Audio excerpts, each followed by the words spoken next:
The patch notes for patch 1.0.16 has finally come out, dubbed Song of Summer. I am so excited for this patch, and you should be as well, because in this video we're gonna break down the full patch notes and what can we expect moving forward for the future of Call of Dragons.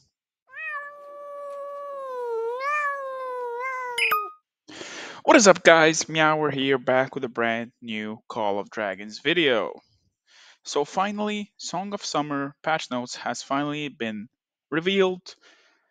It's a big patch, probably one of the biggest Call of Dragons patches so far released to date. It is expected to be released on the 25th of May, so strap in because it's gonna be a big patch. That being said, let's dive in. Starting off, the patch is always divided into certain sections, with each section giving information on a certain aspect of the game. Starting off, the Song of Summer holiday event. Finally, we're going to have some seasonal events for Call of Dragons. Starting off, the first event in that Song of Summer holiday event will have Summer Smash, defeat Darklings, retrieve stolen goods to save the summertime. Of course, Darklings would like to steal your summer joy. Be sure to smash those Darklings to retrieve all the stolen goods so we can enjoy summer together in the land of Tamiris. Next up, Quiz Quest. I think it's probably going to be a quiz event. It's time to test your knowledge in Tamaris. It's going to be a quiz event, always free rewards. Never say no to free rewards. Next up, Trial of Light. Test your limits, improve your strength by defeating enemies as quickly as you can and win amazing rewards. So I do believe this event will have you standing in a certain place or something, and then you're going to have waves of enemies come towards you, and you'll only task will be to kill as many as possible before the times run out. And of course, if you reach certain milestones, you're going to get more rewards according to those milestones. And finally, Blessings of the Oak. Nature's bounty is waiting for you, so make a wish. I'm not sure what this is, but I'm still super excited, and we'll have to wait and see what this is. Next up, the juicy type of content, the new season, new experiences. We covered yesterday what to expect for the new season, but it has been officially announced in patch notes, so let's review them. Starting off, brand new content in season 1 plus, Stars Reignited. Again, this is not the official season 2. When the official season 2 for Call of Dragons comes out, it will be dubbed season 2. Okay, so just to avoid any confusion, this is not the official season 2 of Call of Dragons. The official season 2 will be called season 2 flat out, with a different name completely, and of course, a whole new map with new behemoths, new everything. That with that confusion out of the way, let's see what Stars Reignited will have to provide. Do note, when you finish Burning Stars on Call of Dragons and the regular Season 1 plus Burning Stars, you will enter a new season with these amazing additions. New map layout, changing the links between regions in the map. So it means that they're probably going to change up how the map overall looks like from in terms of the past locations and how they're linked up between each other, which I assume is the case for this.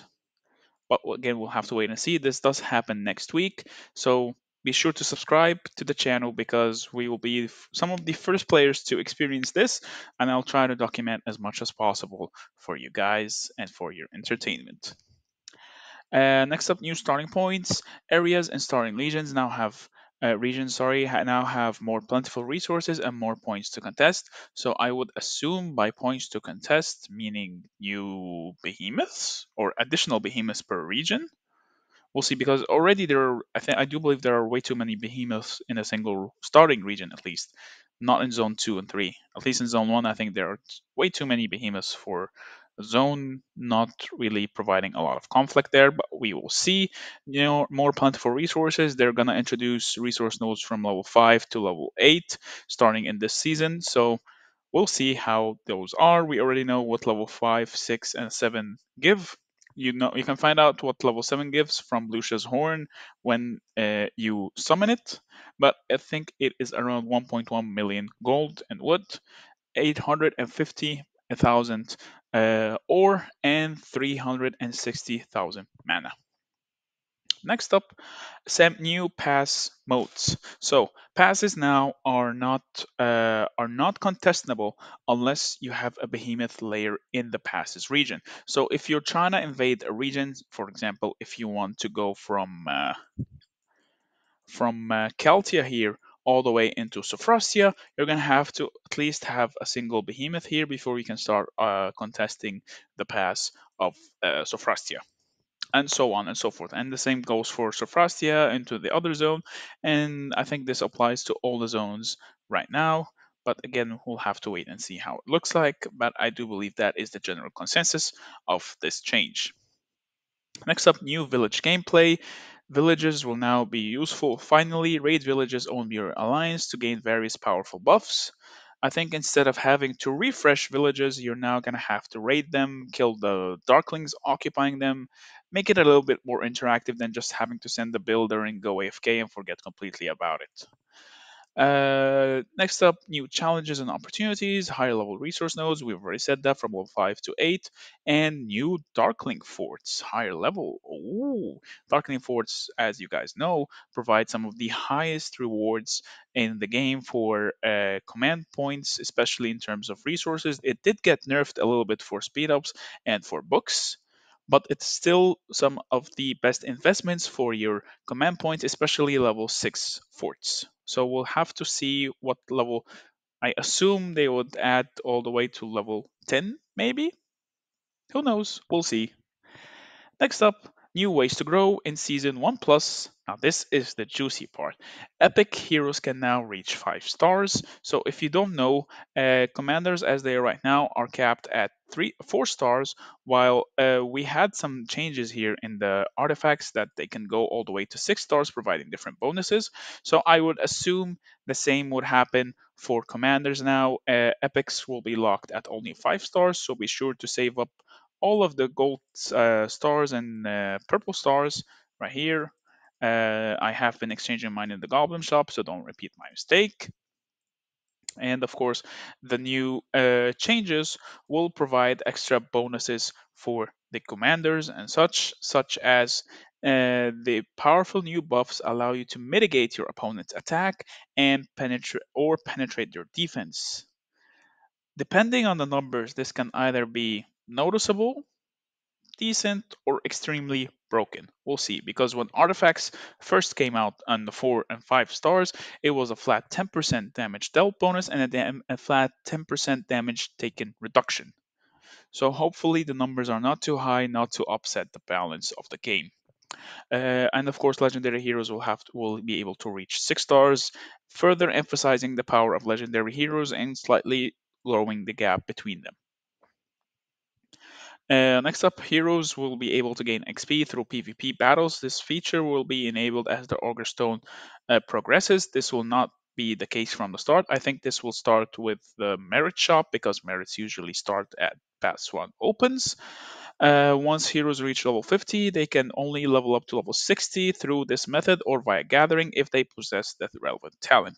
So, I think only the gathering commanders can get to level 60 from purely gathering, while regular PvP commanders are only limited to PvP. Once they reach level 50, you can reach level 50 from all the conventional ways, such as gathering resources with a gatherer, or darkling farming, dark creature farming, using XP books. I'm not sure if you can still use tactical manuals, aka XP books, to reach level 60, but we'll have to wait and see this change. Very interesting change nonetheless, and again, it will all depend on the numbers and how much XP you can gain from PvP. Next, changed the way heroes XP gained when gathering with the talent Earth's Grace. Before, when a legion finishes gathering resources, the hero XP equal to 2% of the number of resources gathered up to a maximum of 20,000 XP. Okay, nothing changes here. When a legion finishes gathering resources, the hero receives XP equal to the number of. I'm not sure about this change because as it is right now, Earth's Grace provides exactly that. So I don't get this change. I don't get this change at all because we can see here, Earth Grace already starts out at 4% and then goes all the way to 1.2 here, and then here goes all the way to 2%. So I'm not entirely sure what this change means. Maybe it was bugged or something. I don't know, but I'm not entirely sure. Like this change is kind of placebo, I think, unless I am mistaken. If I am, please do correct me in the comments down below or join my Discord. The link will be in the description. Next, added season tags for heroes. So they are setting up the infrastructure for season 1 heroes, and then eventually they will start introducing season 2 heroes. Again, I would like to emphasize season 1 plus is not the official season 2, they're still season 1. And showing which season they belong to, meaning if you are in the first season, you'll not be able to access the more advanced commanders in the second season, and so on and so forth. Kind of like what happens in Rise of Kingdoms with KVK 1 commanders, then KVK 2, KVK 3, and then finally Season of Conquest. We'll see how that goes, of course, for the future as time goes on with the game. It's still brand new, so it's still missing a lot of stuff. A more dynamic exploration experience. We've mentioned this before in yesterday's video. However, let me just reconfirm this. All mist on the map of Tamaris in the Season 1 Plus Stars Reignited will be dispelled. We no longer need to deploy scouts to dispel the mist. Thank you, Lilith. I love you so much, Lilith and Farlight, for this change. No more mist to dispel. Good. Also introduces a new gameplay centered about occupying villages. Instead of visiting villages to unlock narrative content, you can see all the village-related narrative content in the Tales section. If you don't know what the Tales section is, it is right here, this little book, and then you can go all down to the go to Codex, and then the I don't know how to pronounce that word, or in the letters or villages or such, you can check out the lore of Call of Dragons. And of course, you can interact here and select different phrases to see what the lore is. If you do like the lore, be sure to check all this out. The developers have put in a lot of work in this, and it's really showing the amount of work they have put in. And of course, finally, all of the points of interest, such as caves, camps, treasure map fragments, etc., will be reset. So if you don't know what those is, if you go into the scout camp, you can check here the observatories, the wonders, the villages, location, and other. All of these should be reset. I think I'm not sure if the location will also be reset or not. However, of course, every single thing in the other here will be reset.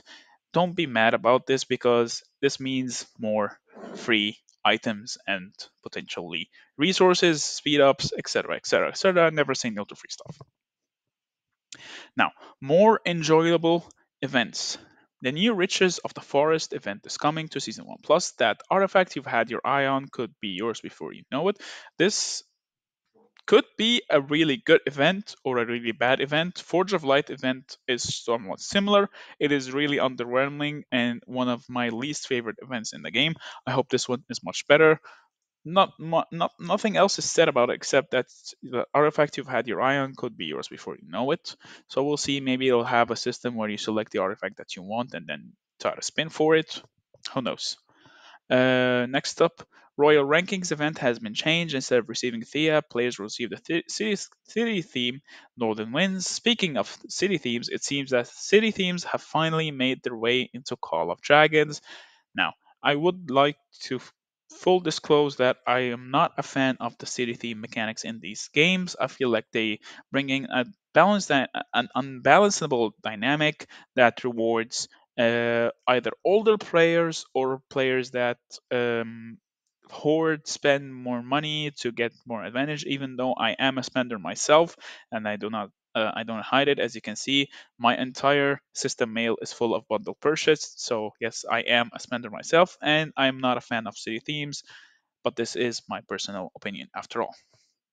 And if you don't know what the Royal Ranking event is, it is the event where you first start off in the season. You have a potential to obtain Thea after at least reaching around 1.5 million power.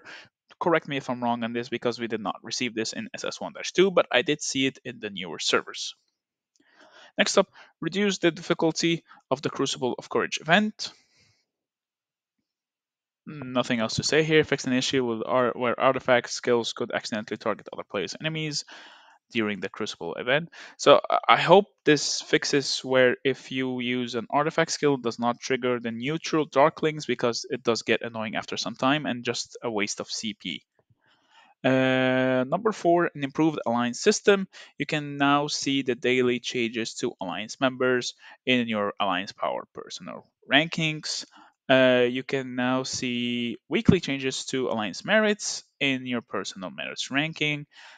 Good changes to help officers track activity of the members. Of course, it will never be as accurate as possible, but it will help know who is gaining power and active, and who is forming merits and or fighting in wars and is active. Of course, you can now number three. You can now manage members directly via the alliance rankings. I don't know what that means, to be honest. Number four, improved display for Behemoth raids. Behemoth Elite raids, you can now see how to obtain Behemoth avatar frame via the Behemoth Hunter and the Elite raid screens. Pretty interesting. We'll see how that looks. Number five, and the part where a lot of people are really excited. Two new legendary heroes are making their way into Call of Dragons, starting off with Flaregar. Flaregar? Flaregar? I don't know. I'm butchering that spelling. I don't care. It has instead of art, I think this is marksman, but this is a typo. Marksman, peacekeeping, mobility. No synergy whatsoever in these trees, so I'm guessing it will be a secondary commander, because archers really love the precision tree. Peacekeeping tree is awful. Mobility tree has no synergy whatsoever with archers, and of course, the marksman tree is the only viable tree in that commander. So, unless his skills are extremely broken or her skills are extremely broken, we'll see. This is, of course, an Spring Warden commander, the Spring Warden faction commander, and Cendrion, Cendrion, Cendrion. I don't know how to pronounce that either, man. Come on.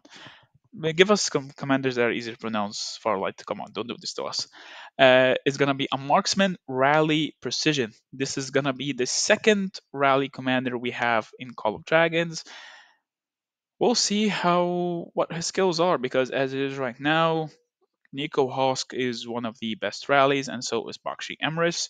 So maybe he will outshadow Nico being Syndrome Hosk marksman rallies.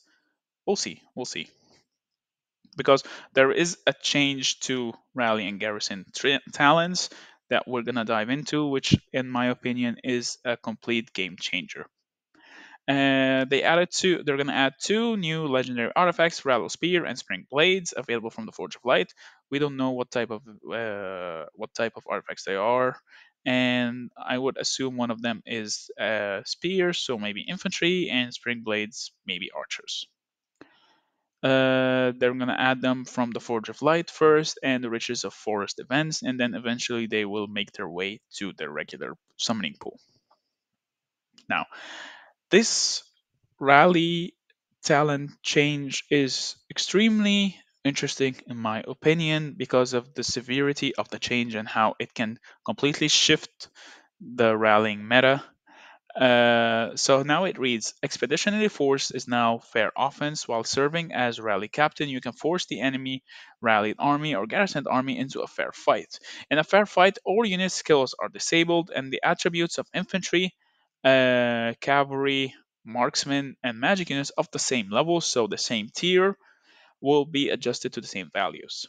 So what this means is that it is gonna disable all the skills of such as Vestal skills, where they provide magic HP to their legions, the infantry skill where they gain more defense as they get lower in HP, um, the rampage skill, the cavalry charge skill, marksman where they gain increased damage every 4 seconds, and so on and so forth. So this is seems like to be one of the most broken talents in Call of Dragons, if it actually works like that. And of course, all the attributes of the units will be the same level to the adjusted same values. So what attributes mean? It means the status, I believe. So all the status will be unified between them.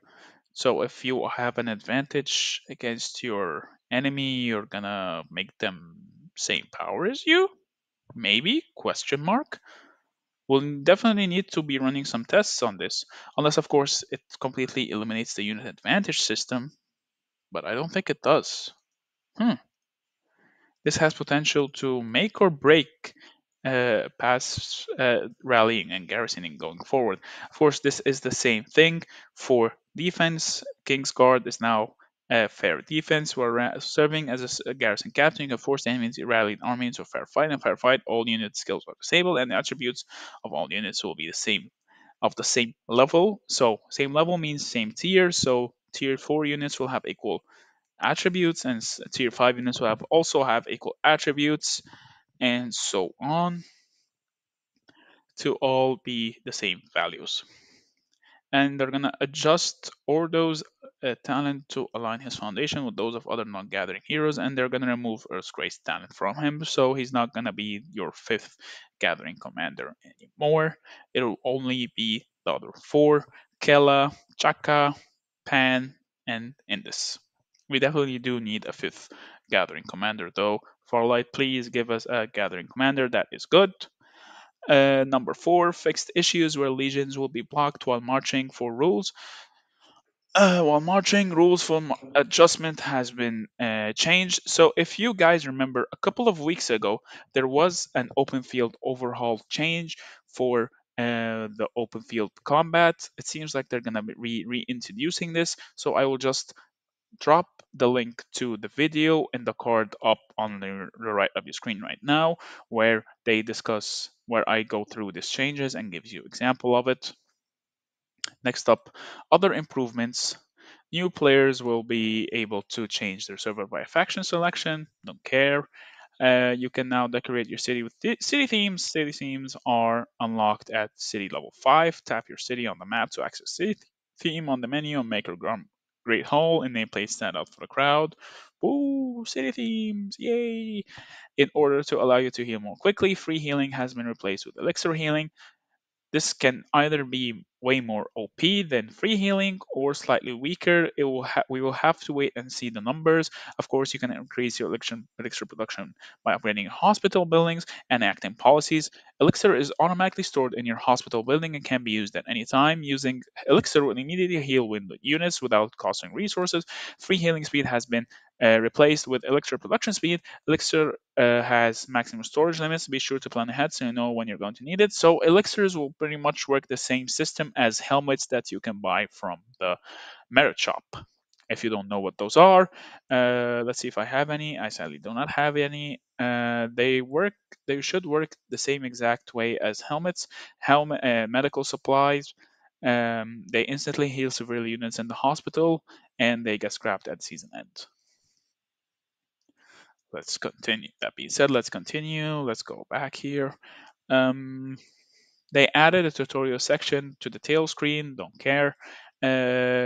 Improved reminders for excess speed up use. That's nice.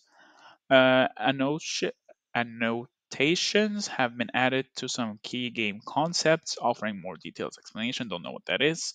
Number seven, a repair button has been added to the loading screen, allowing to resolve issues that may prevent you from loading the game. Nice. Added a YouTube page for link. Don't care.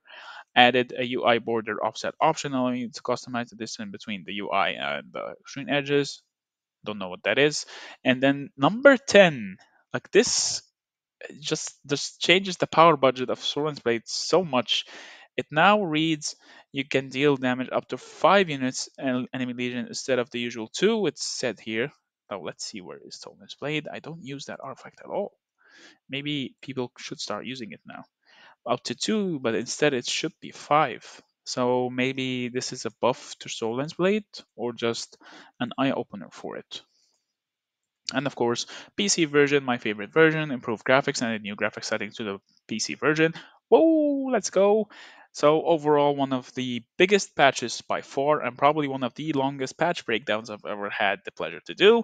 Of course, don't remember to give the feedback in order to get extra items and rewards after the update comes online. And yeah, overall, really solid patch. Really excited to see how it goes. And a lot of the stuff will be based on the numbers. So if the numbers are high, maybe the new stuff will be OP. If they're not, then we might not see any changes in the meta. And of course, one of the new commanders will probably be an SLE commander, and the other could be a wheel. They haven't specified, but just a prediction. Anyway, thank you so much for watching, and I know this video was a little long, well, so thank you for if you made it this far. If you like the video like this, be sure to drop a like. Don't forget to subscribe, and I will see you in the next video. Meow meow.